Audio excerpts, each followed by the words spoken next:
অনেক কিছু শপিং করছি। হ্যাঁ, আজকে আমার খুব ভালো লাগতেছে, পছন্দ হয়েছে?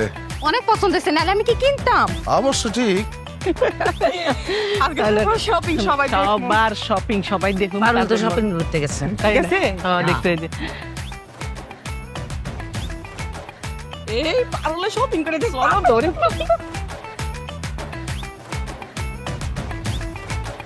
কি রে পারুল, কই গেছিলি? কানা নাকি? চোখে দেখেন না হাতের মধ্যে শপিং ব্যাগ?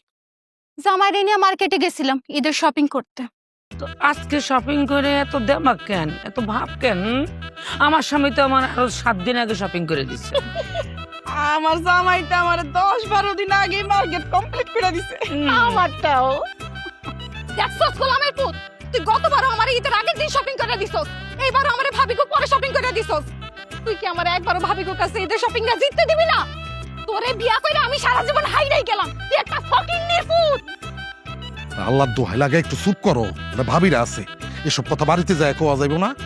হ্যাঁ, বাড়িতে গিয়ে ঝগড়াঝাটি কইরো। শুনো, আমার স্বামী কিন্তু আমারে 2টা শাড়ি কিনা দিছে। কয়টা কিনা আনছো শাড়ি? আমার জামাই আমারে দুইটা সুন্দর সুন্দর শাড়ি কিনা দিছে। খালি 2টা শাড়ি কিনা দিছে? আমার জামাই মেম্বার, আমারে 2টা শাড়িও কিনা দিছে, লগে 2টা দামি 3 পিসও কিনা দিছে। আমার জামাইও আমারে দুইটা সুন্দর সুন্দর থ্রি পিস কিনে দিছে এই যে ব্যাগের ভিতরে। আমার সোহাগ জানো তো আমার 2টা শাড়ি, 2টা 3 পিস আর অনেক কসমেটিক্স কিনে দিচ্ছে, দেশি বিদেশি। আমার জামাইও আমারে কসমেটিক্স কিনে দিছে, যা যা লাগে সবকিছু কিনে দিছে। এই যে নিচের ব্যাগের ভিতরে দেখো না, এই যে দেখাবো না।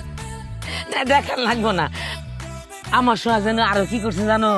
হ্যাঁ, নেপাল থেকে আমার 2 জোড়া জুতা কিনে দিচ্ছে। 1 জোড়া ঈদের দিন পরবো, 1 জোড়া ঈদের পরের দিন কিনবো, 1 জোড়া